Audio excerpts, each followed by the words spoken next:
নমস্কার, আমি মুক্তি বিশ্বাস চলে এসেছি যথানিয়মে দীপ্তভাস সাহিত্য পত্রিকা পরিবার পরিচালিত দৈনিক গুণী ষষ্ঠক সম্মাননায় ভূষিত কবিগণের কবিতা পাঠের আসর নিয়ে।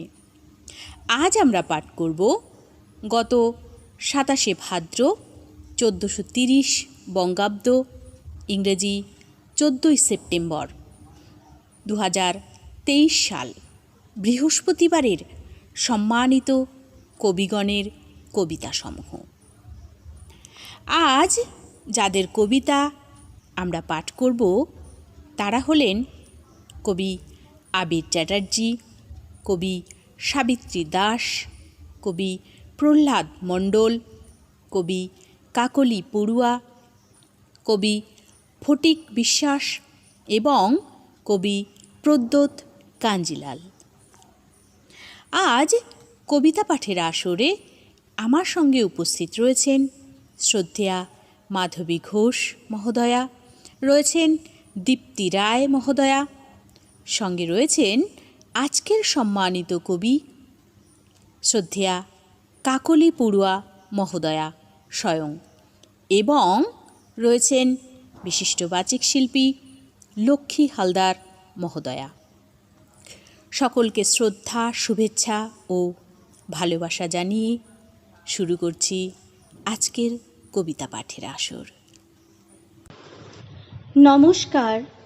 দীপ্তভাস সাহিত্য পত্রিকার দৈনিক গুণী ষষ্ঠ কবিদের জানাই আমার আন্তরিক প্রীতি ও শুভেচ্ছা। আজ আমি পাঠ করছি দুটি কবিতা। প্রথমে পাঠ করছি শ্রদ্ধেয় কবি আবির চ্যাটার্জির লেখা তোমাদের জানাই প্রণাম। প্রতিদিন কত কৃতজ্ঞতা জানাই ধন্যবাদ, তবুও তো কত কবি থেকে যায় এই প্রশংসা থেকে বাদ। অনিচ্ছাকৃত এই ত্রুটির জন্য মার্জনা চেয়ে নেই, সুযোগে পেলে অবশ্যই মন্তব্য জানাবো তোমাদের প্রতিটি লেখাতেই। কত কবিকে জানলাম আজ, চিনলাম কত কবি, প্রতিদিনই তো ফেসবুকে দেখি তোমাদের কত সুন্দর সব ছবি।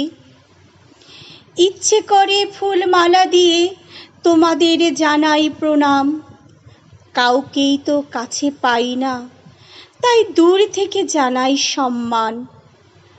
আমার লেখার মধ্য দিয়ে সম্মাননা জানালাম, কখনো যদি কাছে যেতে পারি সকলকে জানাবো কাছের থেকে প্রণাম। নমস্কার। পাঠ করলাম শ্রদ্ধেয় কবি আবির চ্যাটার্জির লেখা তোমাদের জানাই প্রণাম। কণ্ঠদানে আমি মাধবী ঘোষ। নমস্কার। দীপ্তভাস সাহিত্য পত্রিকার দৈনিক গুণী ষষ্ঠ কবিদের জানাই আমার আন্তরিক প্রীতি ও শুভেচ্ছা। আমার দ্বিতীয় কবিতাটি হচ্ছে শ্রদ্ধেয়া কবি সাবিত্রী দাসের লেখা দেশের জন্য লিখব। কণ্ঠদানে আমি মাধবী ঘোষ। চালাও কলম ন্যায়ের পথে, বিশ্বের যত কবি লেখেন যারা দেশের কথা, তারাই দেশের রবি। লেখেন কবি হাজার হাজার স্বদেশ প্রেমিক কজন, দেশকে নিয়ে যারা লেখেন তারাই দেশের স্বজন। কলম শক্তি, বড় শক্তি, লেখেন নীতির পক্ষে, জীবনে যতই আসুক কষ্ট দেশকে করব রক্ষে। ন্যায়ের কথা লিখব মোরা দেশকে নিয়ে ভেবে, গরিব দুঃখী অনাথ জনে কবিতায় স্থান দেবে। দেশের কথা লিখলে কলম নিশ্চয়ই সার্থক হবে, বিশ্বের বুকে সবার প্রাণে অমর হয়ে রবে। নমস্কার। পাঠ করলাম শ্রদ্ধেয়া সাবিত্রী দাস মহাশয়ের লেখা দেশের জন্য লিখব। কণ্ঠদানে আমি মাধবী ঘোষ। নমস্কার। দীপ্তভাস সাহিত্য পত্রিকার দৈনিক কবিশ্রেষ্ঠ সম্মাননা সনদপ্রাপ্ত ষষ্ঠ কবির কবিতা পাঠের আসরে আমি দীপ্তি রায় সকলকে আমার আন্তরিক শ্রদ্ধা ও ভালোবাসা জানিয়ে পাঠ করছি কবি প্রহ্লাদ মণ্ডলের লেখা কবিতা নতুন দিগন্ত। এত গাম্ভীর্য নিয়ে কি মানুষ বাঁচে? যদি বাঁচতেই হয় কৃত্রিমতা ঝেড়ে ফেলে স্বাভাবিক হও। কৃত্রিম গাম্ভীর্য তোমার ওই সুন্দর মুখটাকে কেমন কদর্য করে তোলে, একবারও কি ভেবে দেখেছো? যাও না, আয়নার সামনে গিয়ে দাঁড়াও, তারপর নিজের মুখটা একবার দেখো আর নিজেকেই জিজ্ঞেস করো কৃত্রিম গাম্ভীর্যে তোমাকে কতটা সুন্দর দেখাচ্ছে। উল্টো দিকের মানুষটাকে অযথা এত কষ্ট দাও কেন? তোমার উচ্চশিক্ষা, উচ্চবিত্ত, মুখের গাম্ভীর্য দিয়েই কি দেখাতে চাও? কৃত্রিম গাম্ভীর্য ঝেড়ে ফেলে মুখে একটু হাসি ফোটানোর চেষ্টা করো, দেখবে কেউ তোমাকে অশিক্ষিত ভাবছে না, কেউ তোমাকে গরিব ভাবছে না, বরং এক অমায়িক ব্যক্তিত্ব ফুটে উঠবে তোমার চোখে মুখে। এক টুকরো মিষ্টি হাসি অফুরন্ত সৌরভ ছড়িয়ে দেবে তোমার চারপাশে। তখন দেখবে পৃথিবীটা কত সুন্দর, আর তোমার সামনের মানুষগুলো দু হাত তুলে তোমায় আশীর্বাদ করবে। খুলে যাবে ভালোবাসার এক নতুন দিগন্ত। নমস্কার। আপনারা শুনলেন কবি প্রহ্লাদ মণ্ডলের লেখা কবিতা নতুন দিগন্ত। নমস্কার, আমি কাকলি বড়ুয়া দীপ্তভাস সাহিত্য পত্রিকার পক্ষ থেকে সমস্ত গুণী কবি বন্ধুদের ও শ্রোতা বন্ধুদের আন্তরিক শ্রদ্ধা আর শুভেচ্ছা জানিয়ে আজ আমি পাঠ করছি আমার লেখা কবিতা শিশু পাঠ্য। শিশু পাঠ্য। 5 বছরে হাতে খড়ি, স্লেটটা ছিল ভারী, পিঠ মোড়া ব্যাগ, তবুও চলি, নাইকো জারি জুরি। হাতটা ধরে জোর কষিয়ে বর্ণ শেখার তাড়া। গুরুমশাই মন্ত্র দিল সরস্বতীর ছড়া। পাঠশালাটা মজার ছিল, নতুন কিছু শেখা। আকাশ, মাটি, চন্দ্র, তারা, অনেক কিছু দেখা। বই ব্যাগটা বড় হলো, অনেক পড়ার চাপ। সিঁড়ির মতো বেয়ে ওঠা অনেক কটি ধাপ। ডিগ্রি হলো অনেক উঁচু, বোঝা চাপলো মাথায়। পড়ার শেষে থামবে চাকা, প্রশ্ন থেকে যায়। জীবন এত সহজ নয় গো, নিয়ম ছকে বাঁধা। ছাত্র থেকে শিক্ষক হওয়া সে এক জটিল ধাঁধা। শিশু পাঠ্য ভালোই ছিল, গল্প দাদুর আসর।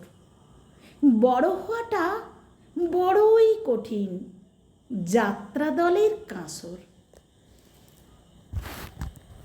নমস্কার।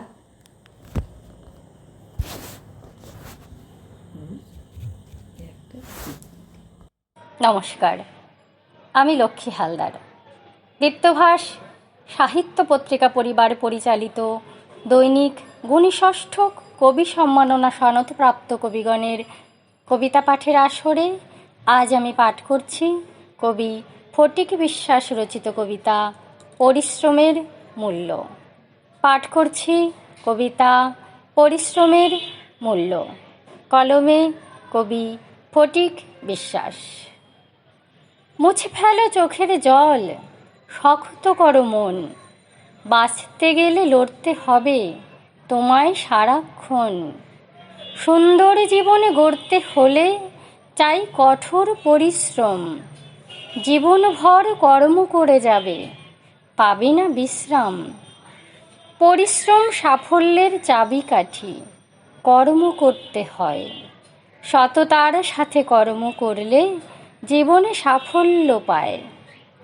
সৎ কর্ম, সৎ চিন্তা ভাবনা মনুষ্যত্বের লক্ষণ। অসৎ পথে অসৎ কর্ম করলে জীবন নষ্ট বিলক্ষণ। জীবনে ভালো হওয়া মন্দ হওয়া সবই নিজের কাছে, সততার কর্ম ও মহৎ লোকের সঙ্গে ভালো হওয়ার সুযোগ আছে। নমস্কার। পাঠ করলাম কবি ফটিক বিশ্বাস রচিত কবিতা পরিশ্রমের মূল্য। ধন্যবাদ জানাই আজকের সকল বাচিক শিল্পীগণকে। এবারে আমি পাঠ করছি আজকের অনুষ্ঠানের অন্তিম কবিতা। পাঠ করছি কবি প্রদ্যোৎ কাঞ্জিলাল মহোদয়ের লেখনী সৃষ্ট কবিতা হৃদয় জুড়ে আলো আঁধারি।